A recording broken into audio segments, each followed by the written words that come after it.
নিস্তব্ধ রাতেও এভারকেয়ার হাসপাতালের সামনে ছিল বিএনপির নেতাকর্মীদের ভিড়। চিকিৎসাধীন সাবেক প্রধানমন্ত্রী ও বিএনপি চেয়ারপারসন বেগম খালেদা জিয়ার শারীরিক অবস্থা জানতে রাতভর ছিল তাদের উপস্থিতি। চারদিকে নানা গুজবের মাঝেও সত্য তথ্য জানতে ছুটে এসেছেন কেউ কেউ। সবার কণ্ঠে ছিল একই সুর, দোয়া আর প্রার্থনায় বেগম জিয়ার সুস্থতার আকুতি। শফিকুল ইসলামের রিপোর্টে বিস্তারিত। সানবিট সব দিবে সামাল। সানবিট ম্যাজিক প্রেস ডিশওয়াশিং এর মাথা ঘোরানো সলিউশন। গভীর রাতে যখন ঘুমিয়ে গেছে গোটা শহর, তখনও জেগে আছে বসুন্ধরা আবাসিক এলাকার এক প্রান্ত, যেখানে এলইডি বাতির মৃদু আলোয় অপেক্ষার প্রহর গুনছেন একদল মানুষ। একদিকে দেশের সর্বাধুনিক প্রযুক্তি সমৃদ্ধ হাসপাতালে চলছে সংকটাপন্ন খালেদা জিয়ার চিকিৎসা, আর বাইরে উদ্বেগ ও উৎকণ্ঠা নিয়ে নেতাকর্মীদের অপেক্ষা। হাসপাতালের ভিতরে প্রবেশের সুযোগ না থাকায় বিএনপি চেয়ারপারসনের শারীরিক অবস্থা জানতে বাইরেই অবস্থান করছেন তারা। আপসহীন দেশনেত্রী বেগম খালেদা জিয়ার স্বাস্থ্য নিয়ে আমরা শঙ্কিত।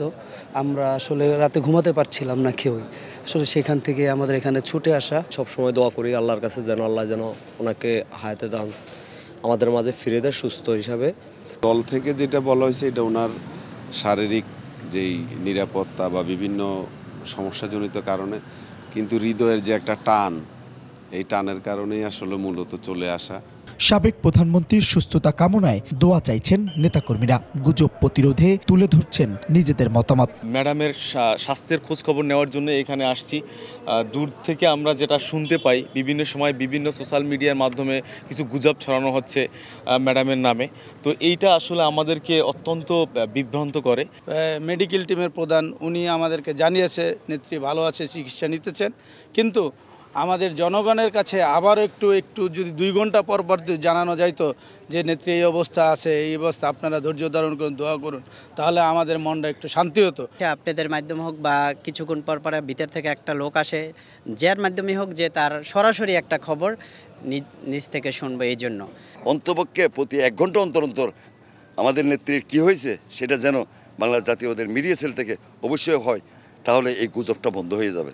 80 বছর বয়সী বেগম জিয়া ফুসফুস ও হৃদযন্ত্রের সংক্রমণ থেকে শিগগিরই সুস্থ হয়ে উঠবেন, এমনটাই প্রত্যাশা সকলের। শফিকুল ইসলাম, একুশে টেলিভিশন, ঢাকা।